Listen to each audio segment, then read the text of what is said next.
Yung hihingalin ka muna at mapapagod bago ka makarating sa sakayan. So ayan, nag-aya kasi itong magtita kumain. So lagi namin din dala tong stroller kasi laging natutulog tong batang makulit. So andito na nga pala kami sa Store 25. Korean Mart to. Tapos ayan, pili na sila ng ice cream. Ang daming pwedeng pagpilian dito. Lahat ng mga Korean brand na pagkain nandito. Tapos pwede ka magluto ng ramen. So ayan yung anak ko, ayan na rin.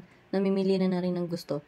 Magta-try nga pala kami magluto dito ng ramen. Yung ikaw yung mamimili ko anong ilalagay mo dun sa ramen mo. Yung cheese ramen yung napili ng anak ko, tapos akin naman yung bulgogi may sabaw.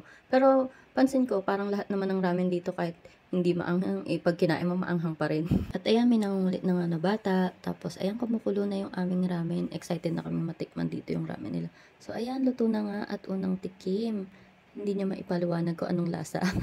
So ayan, katatapos lang nung sa anak ko. Tapos itong makulit na batang ito talagang higit ng higit. Gusto ng ice cream. Kaya naman binilahan ko na ng isa.